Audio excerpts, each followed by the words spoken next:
శుక్లాంబరధరం విష్ణుం శశివర్ణం చతుర్భుజం ప్రసన్నవదనం ధ్యాయేత్ సర్వవిఘ్నోపశాంతయే. అగజానన పద్మార్కం గజానన మహర్నిశం అనేకదంతం భక్తానాం ఏకదంతముపాస్మహే.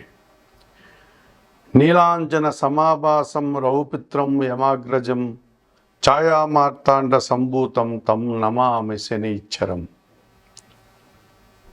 జ్యోతిషాభిమానులందరికీ నమస్కారాలు. 2025 మార్చి నెల 29వ తారీఖు శనివారం రోజు అమావాస్య. ఆ రోజు రాత్రి 9:30 పూర్వభాద్ర నక్షత్రం 4వ పాదం ద్వారా శని భగవానుడు కుంభరాశి నుండి మీనరాశిలోనికి ప్రవేశిస్తున్నాడు. ఇప్పుడు కుంభరాశిలో సంచారం సాగిస్తున్నటువంటి ఈ శని భగవానుడు మీనరాశిలోనికి ప్రవేశిస్తున్నాడు. ఈ రకంగా శని భగవానుడు మీనరాశిలో తన సంచారాన్ని 2.5 సంవత్సరం కొనసాగిస్తాడు. సహజంగానే నవగ్రహాలలో శని భగవానుడికి ఒక ప్రత్యేకమైనటువంటి విశిష్టమైనటువంటి స్థానం ఉంది. ఈయన మెల్లదనానికి కారకుడు, శ్రమజీవనానికి కారకుడు, కర్షకులు, కార్మికులు నిరంతరం పనిని దైవంగా భావించేటువంటి కష్టజీవులందరికీ శని భగవానుడు ప్రాతినిధ్యం వహిస్తాడు. పనులు అనుకున్నంత వేగంగా జరగకుండా మెల్లగా వాయిదా పడేటువంటి పద్ధతుల్లో పనులన్నీ కొనసాగుతూ ఉంటాయి. సోమరితనానికి అనగా బద్ధక స్వభావానికి కూడా ఈ శని భగవానుడు కారకుడవుతాడు. కొన్ని సందర్భాల్లో రాత్రి భవళ్ళు అనగా విశ్రాంతి లేకుండా పనిచేసేటువంటి తత్వాన్ని కూడా ఈయన ఇస్తాడు. ఉదయం నిద్రలేసి తల వంచుకుని పనిలోకి వెళ్ళిపోతే కార్మికులు కానీ, కర్షకులు కానీ, శ్రమజీవులు కానీ మళ్ళీ సాయంత్రం వేళ ఎప్పుడు చీకటి పడిన తర్వాత ఇల్లు చేరుకునేటట్టుగా నిరంతరం పనిని భక్తిగా భగవంతుడిగా భావించి పనిచేసేటువంటి కష్టజీవులు ఎక్కువగా ఈ శని భగవానుడి యొక్క కారకత్వానికి కలిగి ఉంటారు. అటువంటి శని భగవానుడు కొన్ని సందర్భాల్లో పనులు దొరకని సందర్భాలు, ఆర్థికపరమైనటువంటి సమస్యల్ని, అనారోగ్య సమస్యల్ని, ముఖ్యంగా రుణాలు చేయాల్సినటువంటి పరిస్థితిని, సోమరితనం వల్ల కొన్ని సమస్యల్ని అనగా పనులు వాయిదా వేసుకోవడం లాంటి సమస్యల్ని, సమాజంలో ఒక రకమైనటువంటి అవమానాలు, పనుల్లో ఆటంకాలని ఇచ్చే పరిస్థితులు కూడా కలిగిస్తూ ఉంటాడు. వీటినే ఆయన సంచారాన్ని బట్టి మనము రకరకాలుగా శనిని అభివర్ణిస్తూ ఉంటాం. ఇప్పుడు మీనరాశిలోనికి శని భగవానుడు ప్రవేశించగానే ఏలినాటి శని ఏ రాశుల వారికి ఉంటుంది అని కనుక మనం పరిశీలిస్తే, ముందుగా ఈ ఏలిన నాటి శని అనగా 7 సంవత్సరములు శని పరిపాలించేటువంటి రాశులు ఏవి అని మనం ఆలోచిస్తే, ఇందులో ప్రధానంగా 3 రాశులు ఏలిన నాటి శని ప్రభావాన్ని కలిగి ఉంటాయి. అందులో మొదటిది మేషరాశి వారు. ఈ మేషరాశి వారికి వ్యయములో అనగా 12వ భావములోనికి శని ప్రవేశిస్తాడు మీనరాశిలోనికి. కనుక వీళ్ళకి ఏలినాటి శని ప్రారంభమవుతుంది. వ్యయములో 2.5 సంవత్సరం, తర్వాత మేషరాశిలో 2.5 సంవత్సరం, ఆ తర్వాత ద్వితీయ భావం అనేటువంటి వృషభ రాశిలో 2.5 సంవత్సరం.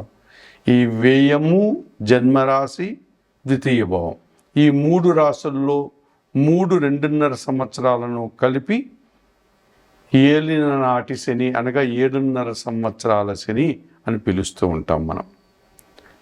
ఇక మీనరాశి వారికి జన్మరాశిలో శని సంచారం కొనసాగిస్తున్నాడు కనుక వీరికి ఏలినాటి శని ప్రభావం 2.5 సంవత్సరం అయిపోయింది. అంటే వ్యయములో శని దోషం పోయింది. ఇప్పుడు జన్మరాశిలో 2.5 సంవత్సరం ఉంటాడు, తర్వాత ద్వితీయమైనటువంటి మేషరాశిలో 2.5 సంవత్సరం ఉంటారు. అనగా ఏలినాటి శని ప్రభావం 2.5 సంవత్సరం వెళ్ళిపోయింది. ఇంకా 5 సంవత్సరములు వీరికి ఏలినాటి శని ప్రభావం ఉంది ఈ మీనరాశి వారికి. ఇక కుంభరాశి వారికి ద్వితీయ భావమైనటువంటి మీనరాశిలో శని సంచారం కొనసాగిస్తున్నాడు కనుక వీరికి ద్వితీయ శని దోషం ఉంది.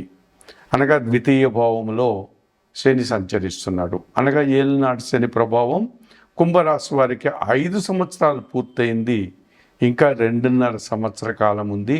అది కూడా ద్వితీయములో అనగా మీనరాశిలో శని సంచారం కొనసాగిస్తున్నాడు కనుక ఈ మీనరాశిలో శని సంచరించేటువంటి 2.5 సంవత్సరం మాత్రమే వీరికి ఏలినాటి శని ప్రభావం కనిపిస్తుంది.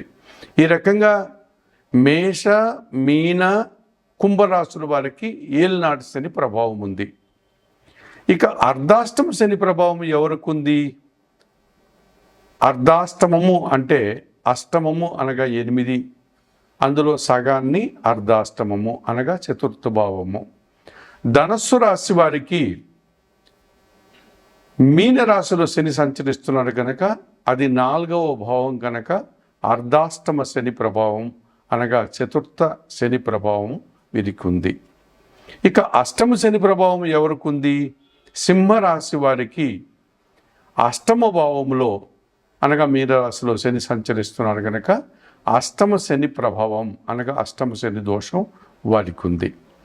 కనుక మేష మీన కుంభరాశుల వారికి ఏలినాటి శని ఉన్నారు. మీన రాశులకి శని రావడం వల్ల ఈ 3 రాశులకి ఏలినాటి శని ప్రభావం ఉంది. ఈ మేష మీన కుంభరాశులకు. ధనస్సు రాశి వారికి చతుర్థ భావం అనగా అర్ధాష్టమ శని ప్రభావం ఉంది. సింహరాశి వారికి అష్టమ శని ప్రభావం ఉంది. మరి శని ఎవరికైనా బాగా 100% శుభ ఫలితాలని శని యోగాన్ని ప్రసాదిస్తాడా అని పరిశీలిస్తే శని యోగం ఇచ్చేటువంటి రాసులు కూడా 100% శుభ ఫలితాలను ఇచ్చేటువంటి రాసులు కనిపిస్తున్నాయి. ఇందులో వృషభ రాశి వారికి లాభభావములో 11వ భావంలో శని సంచరించడం వల్ల వీరికి 100% శుభ ఫలితాలు రావడానికి అవకాశం ఉంటుంది. తులారాశి వారికి షష్టమ భావములో అనగా విక్రమ భావంలో శని సంచరిస్తున్నాడు కనుక వీరికి కూడా శని 100% యోగించేటువంటి పరిస్థితి కనిపిస్తుంది. మకర రాశి వారికి తృతీయ భావంలో అనగా 3వ భావంలో శని సంచారం కూడా 100% శుభ ఫలితాలను అందిస్తుంది. కనుక శని యోగం వల్ల వృషభ రాశి వారికి లాభభావంలో శని, తులారాశి వారికి షష్టమ భావంలో శని, మకర రాశి వారికి తృతీయ భావంలో శని 100% శుభ ఫలితాలను అందిస్తారు.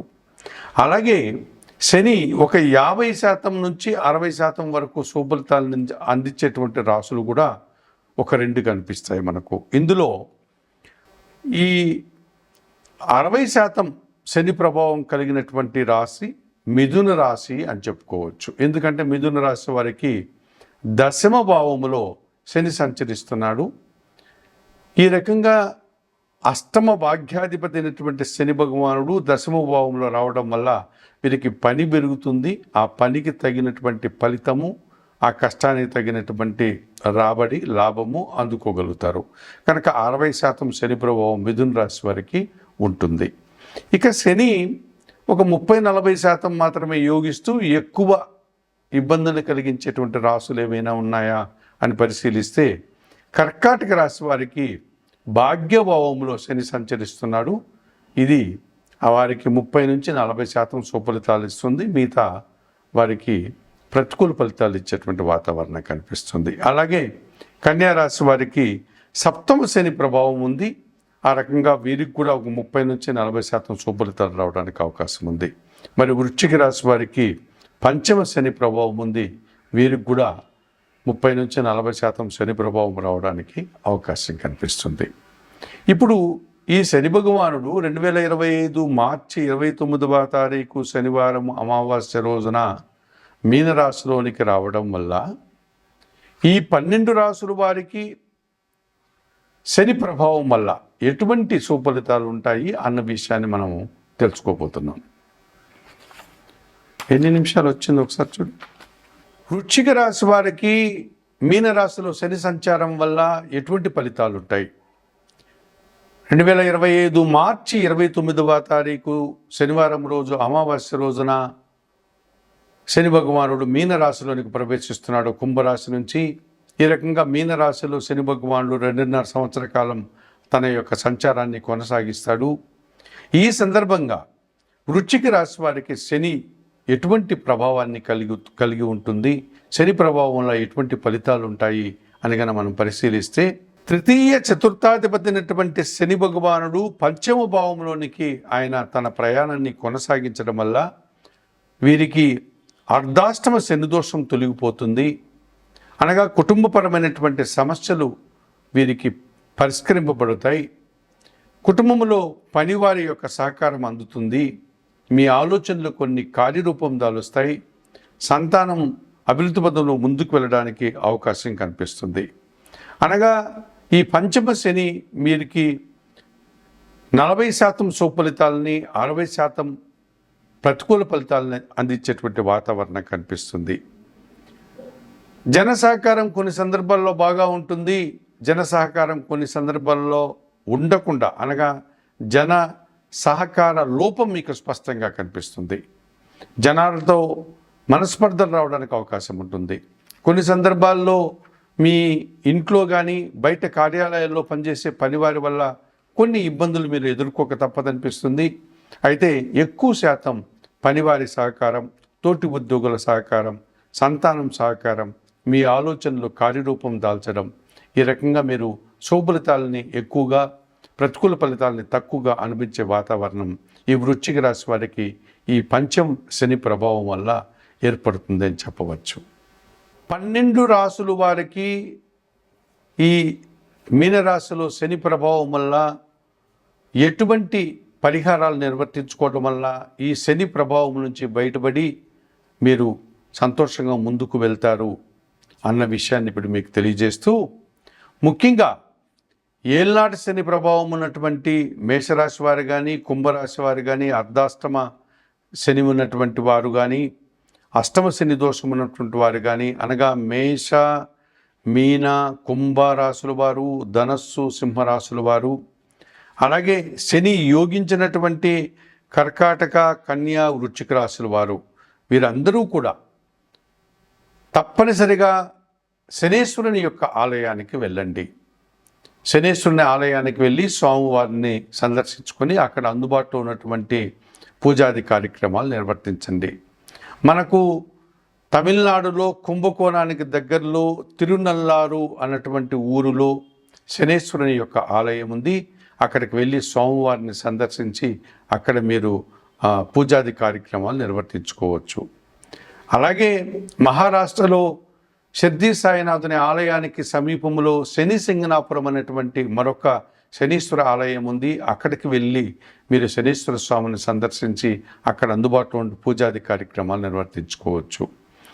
ఆంధ్ర రాష్ట్రంలో మందవల్లి అనేటువంటి ప్రాంతంలో శనేశ్వరు యొక్క ఆలయం ఉంది. అక్కడికి వెళ్ళి అందుబాటులో ఉండే పూజాది కార్యక్రమాలు నిర్వర్తించుకోవచ్చు. ఇంకా అక్కడక్కడ చెదురుమదురుగా శనీశ్వర ఆలయాలు ఉన్నాయి. వాటిని సందర్శించి మీరు శనీశ్వరునికి పూజలు నిర్వర్తించుకోవచ్చు, అభిషేకాది కార్యక్రమాలు నిర్వర్తించుకోవచ్చు.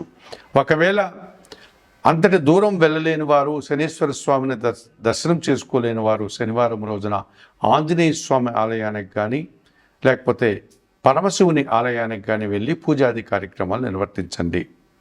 వయోవృద్ధులకు మీ చేతనైనంత వరకు సహాయం చేయండి. ఆహార పానీయాలు అందించండి. గోవులకు సేవ చేయండి. 1 కేజీ నల్లద్రాక్ష కానీ, నేరేడు పళ్ళు కానీ వయోవృద్ధులకు, పేదలకు దానం చేయండి. వస్త్రపానీయాలు అందించండి. శనేశ్వరునికి సంబంధించినటువంటి స్తోత్రాలను, ఈశ్వరునికి సంబంధించిన స్తోత్రాలను సుందరకాండ పారాయణం లాంటివి చేయడం వల్ల కూడా మీరు మరింతగా ప్రశాంతంగా ఉండడానికి అవకాశం ఉంటుంది. శని భగవాను యొక్క ఐక్యతను పొందాలి అనుకున్నటువంటి వారు గాదిత్య కౌశిక చైవ పిప్పలాదో మహాముని కోనస్థ పింగళో బభ్రు కృష్ణ రౌద్రాంతకో యమ సౌర్హి శనీచ్చరో మంద పిప్పలాదేన సంస్థుత ఏతాని దశనామాని ప్రాతరుత్తాయ యః పఠేత్ శనిచ్చర కృతాపీడాన కదాచిత్ భవిష్యతి.